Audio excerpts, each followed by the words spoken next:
மருமகளே ஒரு நிமிஷம் நான் பாக்குறேன். எதுக்காக இவங்க எல்லாம் வராங்க? என்ன வேணும்? என்ன?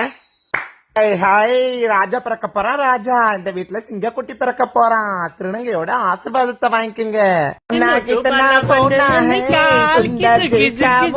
போதும் போதும் போதும், நிறுத்துங்க. காசு எடுத்துட்டு வரேன்.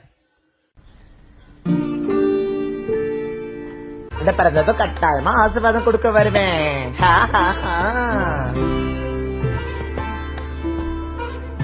அம்மா பையன் பிறப்பா பையன். ஏன் பொண்ணு பிறந்த ஆசீர்வாதம் கொடுக்க மாட்டியா? அப்படி ஆசீர்வாதம் கொடுக்கறதா இருந்தா இப்படி வேண்டிக்கோ. பொண்ணா இருக்கட்டும் பையனா இருக்கட்டும், எந்த குழந்தையா இருந்தாலும் சுகமா பிறக்கணும்னு, என் மருமக நல்லா வரணும்னு வேண்டிக்கோ. புரியுதா? புடி.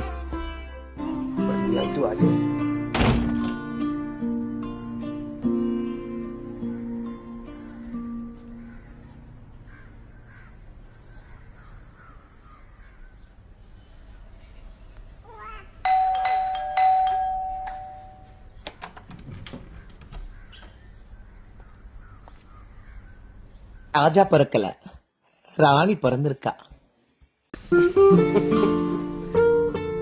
லக்ஷ்மி பிறந்திருக்கா.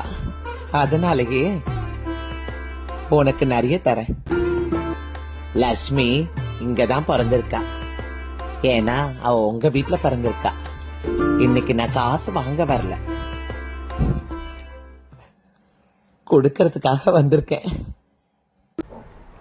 இந்த பணத்துல குழந்தைக்கு ஏதாவது வாங்கி கொடுங்க. சொல்லுங்க, அத்தை வாங்கி கொடுத்தான்னு.